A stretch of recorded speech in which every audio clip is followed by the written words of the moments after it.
My name is Ben Livingston. I'm the first person to ever see a cloud with the intention to cause it to do military damage.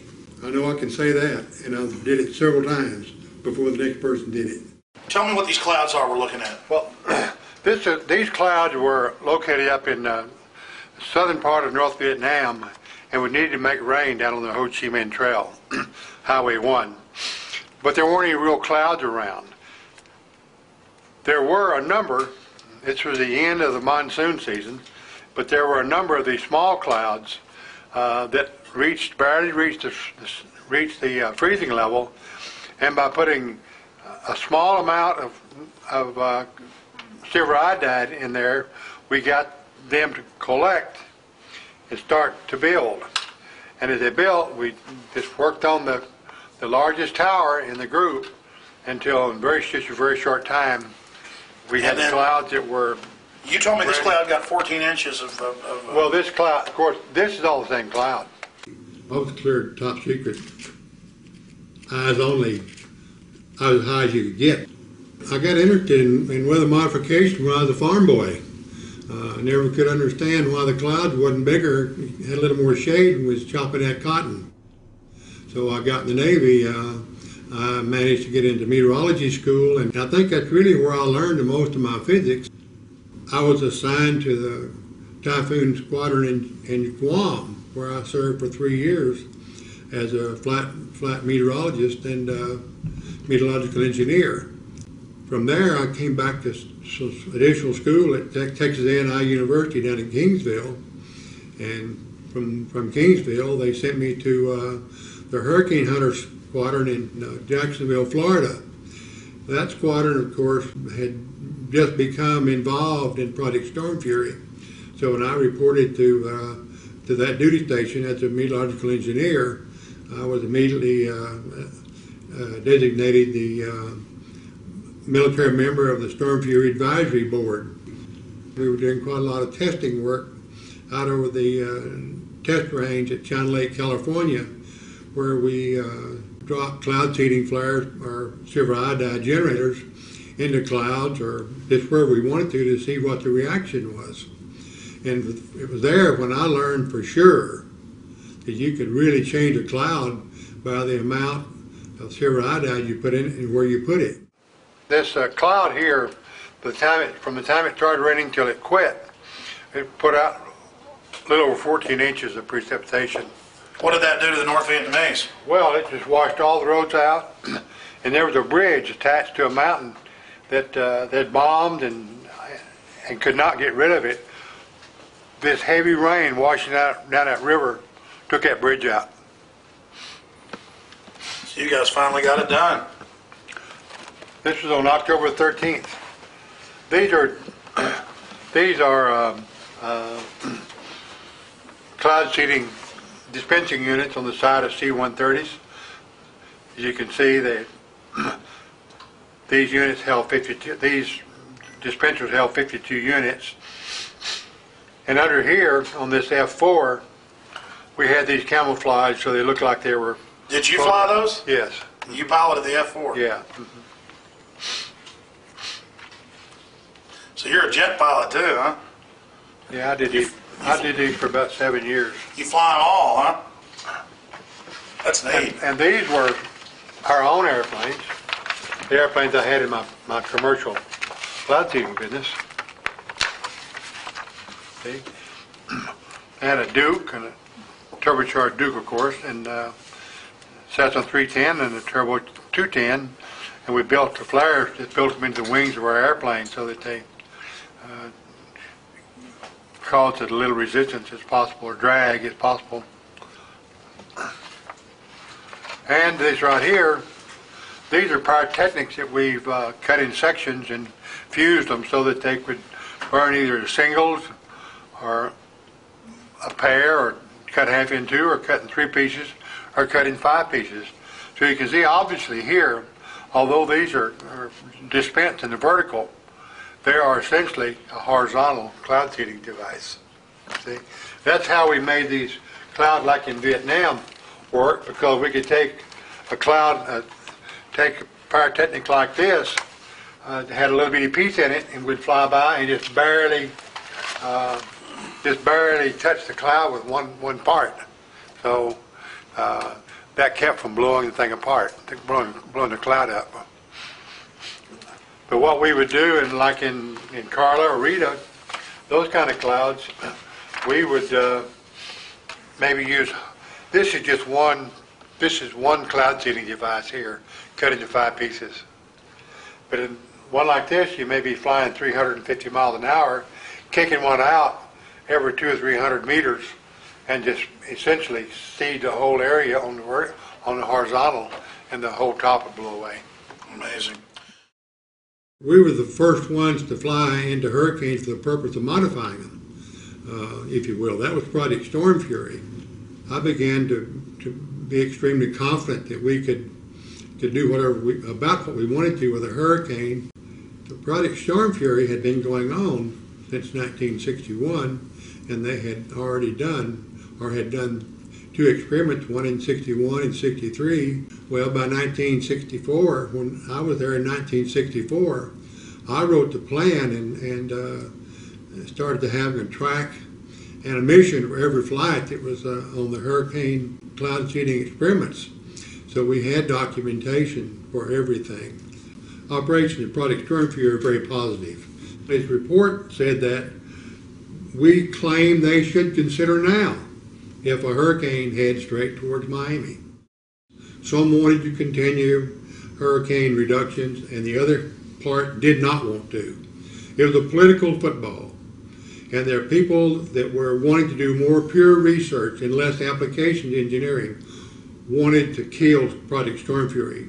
So they built up an artificial barrier that prevented hurricanes from ever qualifying to be experimented or seeded for damage reduction. NOAA research people came up with data that suggested that if a hurricane went through a certain little geographical area, there was no history in 100 years that a hurricane had been through that area ever reached land. So they made a requirement that the storm must go through this area of, I call it an area of improbability, before it would qualify for hurricane damage reduction attention. So after about 10 years, no hurricanes went through there, and the people, that is the scientists who didn't want to spend money on aircraft reconnaissance, decided, well, it's just too expensive, we can't wait any longer, so they killed the project altogether. I am terribly disappointed that the government have decided a long time ago not to do the hurricane damage reduction anymore. They can talk about the scientifically rigorous data, the inability of civilian aircraft and so forth to collect this data, and poo-poo the empirical, or that is to say, the observation that you make just by looking out the window or watching your instruments, saying it has no value. In order to change the weather and know that you're changing it, you must have instrumentation or document it. So my line of business really was to design and make equipment that would document changes in the weather. You take a cloud that Mother Nature or God has provided, and you alter that cloud. Well, the reason the cloud doesn't expand on its own in most cases is the fact that there's a lot of moisture, but there's no nuclei. There's nothing for the moisture to stick to. So when you provide the silver iodide nuclei, it causes the water to coalesce to that nuclei, and when it does, it releases heat, which means everything starts to rise. If you produce enough nuclei at the right places in a cloud, there's essentially no limit to how fast and how far it'll grow, because it just keeps releasing heat as it goes up, and of course the heat keeps trying to rise. So with the nuclei, it's very small, and they're put off by these flares, but then water starts attracting to it, and then it builds condensation. Well, you put out a G into these, silver iodide nuclei, and they attract water. They just sponge it up. Well, when they do, that water condenses, and it releases what they call the latent heat of condensation. The heat goes out of it, and the whole thing starts rising. If you're in the business of trying to kill clouds, then of course you go up to the area where there are some vertical shear, the wind blowing some direction or other, and you provide the nuclei at a level above where the raindrops are. They are then so light that the wind vertical shear merely blows the top of the cloud away. Then there's no place for the coalescence or the nucleation to take place. Well, the Joint Chiefs of Staff had been wishing for quite some time, in terms of years, that they had some way of slowing the trucks down in Vietnam. That led me to advise the Joint Chiefs of Staff that we had a potential weapon system, and so I was asked to start to put together a top secret operation to go to Vietnam to see if we couldn't make it rain more over there as a military operation. All the roads over there were dirt roads, and when it rained, it caused them a lot of problems. So that during the monsoon season, there was so much rain and water in the roads that the trucks really couldn't move very freely. Our mission was to make it rain during the dry season. On that particular day, the clouds were very small. There just weren't any real big thunderstorms or anything like that. But I picked a cloud that was sitting out essentially by itself with a number of small clouds. I'm talking about clouds whose tops were somewhere near the freezing level but not high enough to really grow. And I nurtured one of those clouds until it finally got it in well past the freezing level, and then the cloud developed a lot of convective activity and it started sucking clouds into it. Just building up, and I took a series of pictures what I called for 41 minutes. By the end of 41 minutes, we had flown up to over 65,000 feet and we still couldn't reach the top of the cloud. So we knew we had a barn burner there. And by the next morning, we had washed out everything in the world and did a lot of damage to people and all that sort of thing. But it was a real success as far as blocking the roads off. With just two of us involved, myself and a civilian, but we conducted that operation with aircraft, military aircraft, mostly from Marine Corps, and then shortly thereafter we started involving the U.S. Air Force.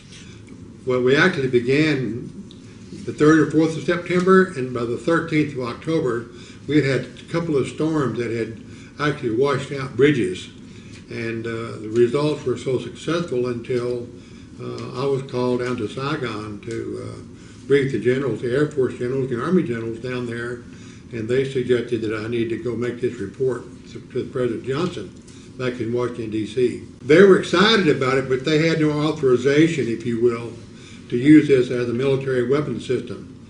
I was there in very top secret classification as a research project.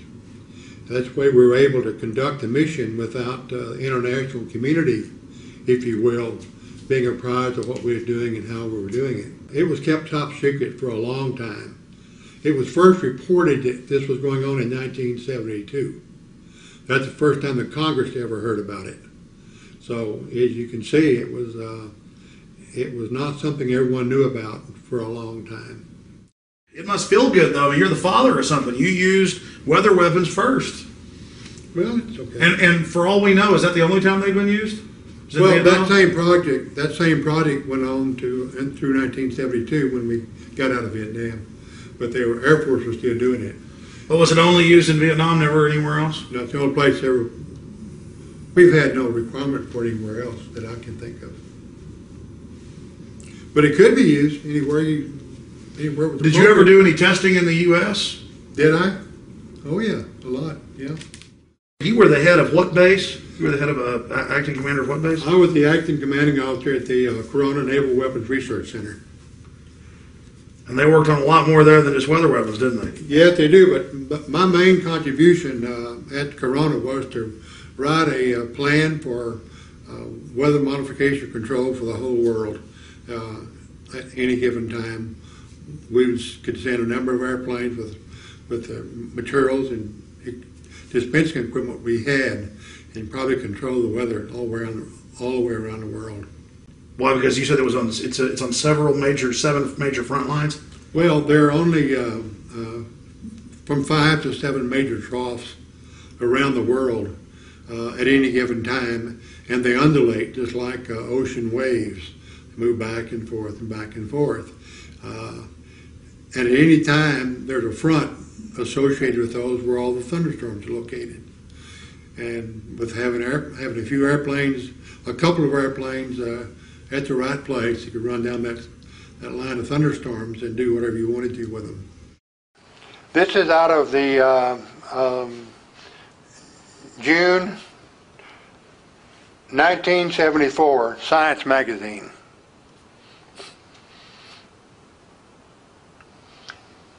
And this article was actually written in it says it's written in 1974. Yeah, it was, 1974.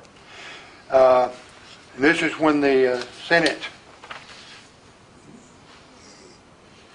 got wind that something had been going on in Vietnam that they didn't know about. And they wanted to know about it. Well, it's interesting to note that this project ended in 1972. It started in 1966. So you can see the secrecy. Senator Pale was the kind of aggressive senator about people doing things that the Senate didn't know about. He got wind of it and he asked for a briefing. And a Colonel Sasser, I believe his name may have been something else, but a colonel, Air Force colonel, gave them a briefing, gave his committee a briefing, and told them it had been going on since in a research configuration from 1966 to the present time. President Johnson was very mild. It turned out that he had known my father. So we had a little old homecoming there for just a few minutes. And then he asked me what I was doing and told me he had read and been briefed on what we were doing and how we were doing it. And he asked me my opinion of it and asked if I thought that we could continue that. I said, well, I see no reason why we can't continue it, because we'll have the same kind of weather coming up again in March of next year, and we can seed and make rain right into the monsoon system. And we can then extend the monsoon system well past this August end to maybe the first week in November. He didn't say a whole lot about it, except he thought it was he thought it was real weird, if you will, that people could take a little weather modification and change the whole climate in the country.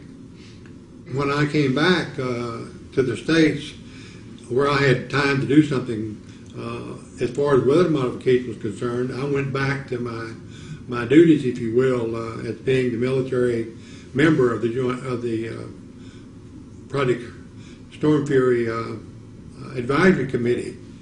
Without getting anything classified, can you tell us about some of the tests you did in China Lake? Well, of course, in China Lake we had different manufacturers of these cloud seeding devices. We had different yields for them. We had different burn times on how fast we wanted to put all this nuclei out. And so we tested all those things in China Lake.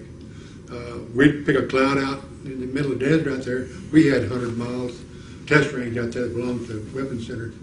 And we'd just pick a thunderstorm and go do what we wanted to with it. By 1969, we had all the latest state-of-the-art equipment in a number of airplanes, and we also had aircraft equipped with dispensing equipment to put silver iodide into a hurricane. The hypothesis for how to do this had been designed, developed by Dr. Joanne Simpson, and her husband, Dr. Robert Simpson, was the director of Project Storm Fury for a number of years. And we followed her hypothesis, which said that if you seed enough clouds in the right front quadrant of a hurricane where the energy cells are, you may build a second eye, or at the minimum make this original eye much bigger, which meant you have a reduction in wind velocity. Tell us again, Mr. Livingston, Ben, just exactly who Mr. Simpson is. Dr. Simpson At the time Project Storm Fury started, he was the head of the United States Weather Bureau. With the funds being made available for Project Storm Fury, they created a new department or new entity of government called the National Hurricane Research Center. And Dr. Bob Simpson, was the director of that group. So he's preeminent. He is preeminent, and his wife Joanne. I attended a ceremony for her induction into the National Center for Atmospheric Research Laboratory's Wall of Fame last summer, in which her name was placed on the wall as one of the 5 preeminent scientists in the nation in the 20th century. That's his wife Joanne, who was the head of Project Storm Fury for the 2 years. I worked with her for those 2 years. And they're saying right here that this is conclusive. Yes. So why aren't we saving people hundreds of millions of dollars and thousands of lives? This needs to be implemented. This book, Hurricane Watch here, is very important because it's written by a person who's the former director of the National Hurricane Center. So he's had worlds of experience in the research in these things. And I might add that I took Dr. Bob Sheets on his first airplane ride into a hurricane in 1964. But he has documented a number of things that are important to the subject we're talking about, in which he's described every storm, the background of those storms, what was done to them, and the results. He's also described Dr. Bob Simpson. He says, all in all, Bob Simpson undoubtedly has had more impact on hurricane research and forecasting than any other single person. And I might add the second most important person in this direction or this field is his wife, Dr. Joanne Simpson. Ben, what do you say to the folks that say, oh, well, if you mess with a hurricane, that might cause some unintended consequence? You know, as if that energy has to go somewhere. Doesn't it just dump into the ocean as cold water? It may just spread out and blow across the ocean. It may not go anywhere where anyone cares. And there's certainly going to be, if there are going to be unintended consequences, you would know within an hour after you'd seeded a hurricane, you would know that something is not going right. We have to go do something different before it causes damage. So you'd have days to be adjusting. You'd have days. The way we plan on doing it, we'd only have 2 days. We'd only work on a hurricane. Well, this is a pretty exact science now, from Vietnam to the hurricanes you did earlier. Seems like, I mean, you guys know how to knock them out. Well, for the operation we hoped to get last fall, I wrote a flight plan for every flight. How far they would go, how many partakers they would take, and statistically, how many nuclei they needed to spend. How many tons of nuclei would it have taken? You said 2 airplanes, but how many tons of nuclei would it have taken? How many airplanes to knock out Rita or Katrina? You don't measure these partakers in terms of tons. You measure them in terms of half pounds. So a cloud seeding device with 14 grams of silver iodide mixture in it that produces 10 to the 13 nuclei per gram weighs about 1/3 of a pound. So 400 of those things weighs 120 pounds. The composition of a hurricane may have dozens of energy cells in it, and they're like the pistons in an engine. They just chug, chug, chug. They get stronger and stronger and stronger because they feed off the warm air below them. And they eventually turn into this thing they call a hurricane with all these energy cells in it. We know where those energy cells are. We know what makes them tick. We have the materials, if you will, to alter those energy cells and decrease the maximum surface winds in a hurricane. On August 18th in 1969, Hurricane Debbie was seeded 5 times at 2-hour intervals. And the maximum wind speeds had decreased from 115 to 80 miles per hour. That's a pretty remarkable reduction of more than 45% in damage reduction potential. The storm was left alone on the 19th, and on the 20th went back and seeded that cloud the second time and decreased the winds again to just under 100 miles per hour, or about 24% more damage reduction potential. The results from the Hurricane Debbie experiment seemed so positive that many individuals believe the project should go operational, seeding major hurricanes that threaten land. A team of scientists at Stanford Research Institute at Stanford University did a decision analysis on all past seeding events, including the h.a.r.r.p. That's the 1961 and 1963 experiments. Dr. James Matheson of that group, reflecting their views, stated, "We claim they should consider seeding now if a big hurricane comes straight from Miami." These scientists said the government may have to accept responsibility for not seeding and thereby exposing the public to higher probabilities of severe storm damage and possible higher death tolls. A number of people, scientists if you will, who didn't necessarily endorse applications engineering in these storms. They thought they needed more scientific data. They demanded that a third party investigate all of what Storm Fury had done. Stanford University was the party or the institution that did this study of the activity Project Storm Fury had done. In summary, the results of the Hurricane Debbie experiments seemed so positive that many individuals believe the project should go operational, seeding major hurricanes that threatened any landmass. And a team of scientists at Stanford Research Institute did a decision analysis on all past seeding events, including the ones in 1961, 1963. And Dr. Matheson from Stanford University, the head of the Research Institute, reported that the government may have to accept responsibility for not seeding and thereby exposing the public to higher probabilities of severe storm damage and possible higher death tolls. It's interesting that we were able to do that and have the results confirmed by Stanford University in 1969.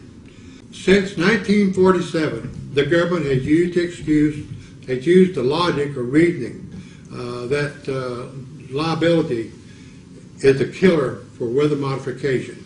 But that's not why Project Storm Fury was killed, and that's not why they aren't doing it now. In my opinion, the reason they're not doing it is well stated by a very senior official from the National Center of Atmospheric Research in Boulder, Colorado, and he says, even if a well-supported theory of hurricane modification existed, the potential legal aspects of weather modification on this scale argue strongly, in my opinion, against any such efforts.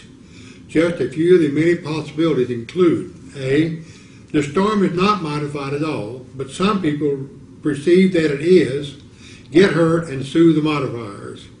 The storm is modified according to theory, but still does significant damage, and some people blame the modification on the damage, even though the modification actually reduced the overall damage and impact. And third, the modified storm produced winners and losers, and the perceived losers sue. For example, what if soon after the seeding the hurricane abruptly changed course? This happens all the time in nature. The people affected by the new course might well blame the modification effort and sue.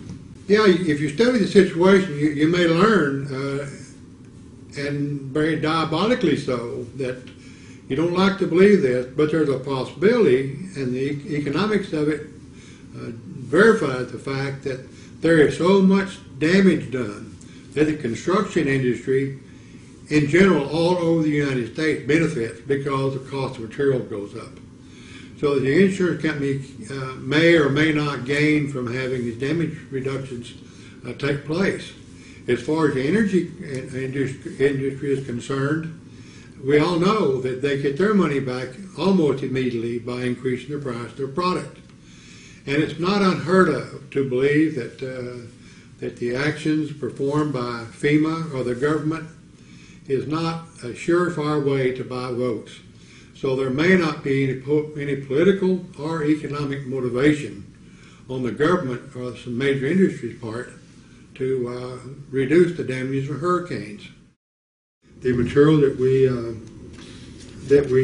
put in the atmosphere are not toxic, and by volume they're nothing.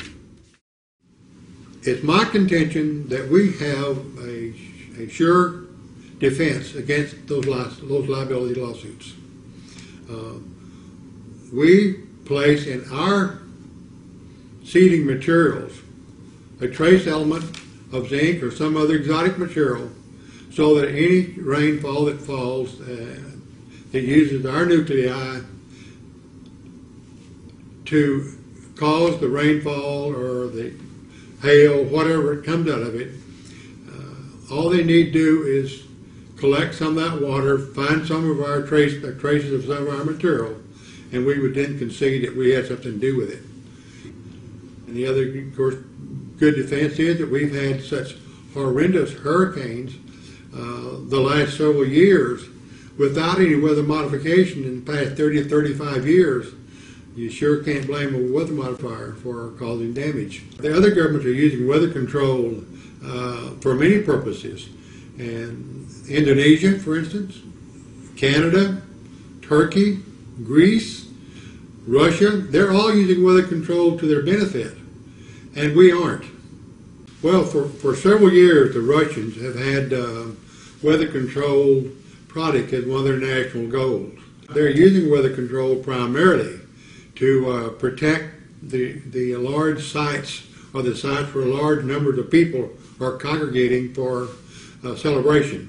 So, such as in Moscow or Stalingrad, when they have these big military events there, or parades, so forth, they bring their cloud seeding people in, and their objective is to keep it from raining or to knock the clouds down. And it's not just the Russians that do that. Our company, for instance, does the same thing in Calgary every summer. The idea is to keep the hailstorm and the heavy rain down so that the construction business can flourish. It's a contract we've had for 9 years, and every summer we send 2 airplanes up there, or whatever it takes, and their only mission is to prevent hail and keep weather from doing damages in the city limits of Calgary. You've obviously been successful. Well, obviously, yes.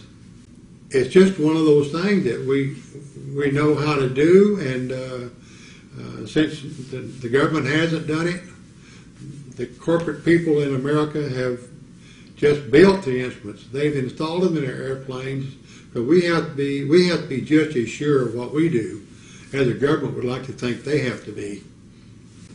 The men, the materials, the aircraft, and all of the other support equipment you need are available today to reduce the damages of hurricanes very significantly, and I'm talking significantly as being more than 35 or 40%. The roof doesn't lift off a house until about 105 miles an hour. If you reduce the damages in hurricanes by 35 or 40%, you're going to save 90% of the damages done by them. Because once you get down below 100 miles an hour, there's not a whole lot of damage occurs from the winds and hurricanes.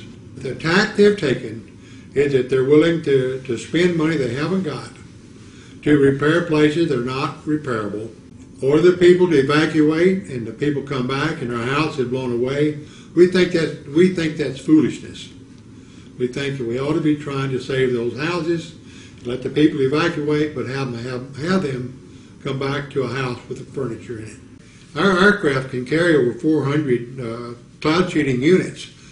Now, those back in Project Storm Fury days could only carry 52. And the fact that we fly 2.5 times as fast and we know exactly where we are all the time, we feel like we have a much better opportunity or better chance of reducing these hurricanes by even more than they were able to in Storm Fury. Number one, we would have attacked Katrina before she passed the southern tip of Florida, coming across the Gulf of Mexico, because there were a lot of people are a lot of lives at stake there.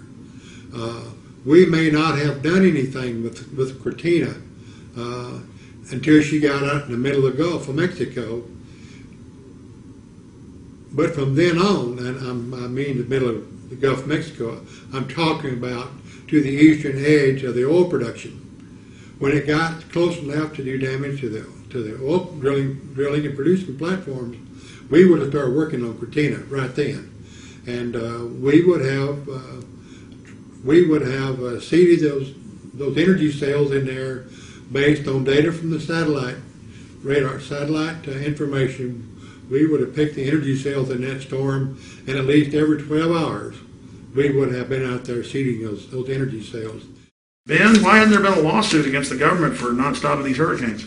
You know, I don't know. I'm not a lawyer, but I really don't understand why, because the government certainly has reneged on its responsibility to the citizens of the country to protect them. They took unlimited steps in creating the Department of Homeland Defense and spent trillions or hundreds of billions of dollars on that thing. If yet a hurricane comes along that does more damage than that, and they won't even acknowledge the fact that there's some way to prevent it or slow it down. Well, the problem we have right now is that while we've contacted every senator in the U.S. Senate, all 100 of them, we've had one mediocre response from one of them. You get the impression that they just don't care what happens about the hurricanes, and we have presented a proposal to them to do hurricane damage reduction for the year 2006, and it amounts to around $6,000 a month. But we have enough airplanes, we have enough people in our company that we can do that.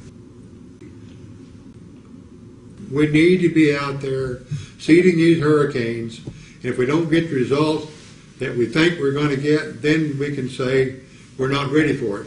But that's not going to be the case. What's this, Ben? This is a letter from the Secretary of the Navy, and it's a commendation medal to me, and it's for meritorious services from 28 September through 1 November 1966. As a member of the Scientific Operational Evaluation Team for the Naval Ordnance Test Station deployed to the Republic of Vietnam. During this period, Lieutenant Livingston directly participated in project flights in a combat zone, in program planning, scientific data collection and evaluation, in material readiness of scientific recording equipments, and in the daily preparation of the weapons system under development, demonstrating outstanding professional competence. He and our procedures, thereby improving their effectiveness.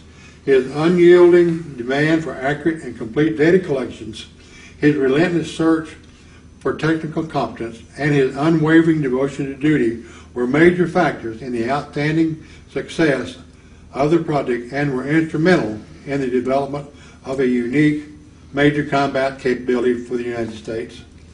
Lieutenant Livingston's outstanding performance was in keeping with the highest traditions of the United States Naval Service. Signed, Paul H. Nitze, Secretary of the Navy.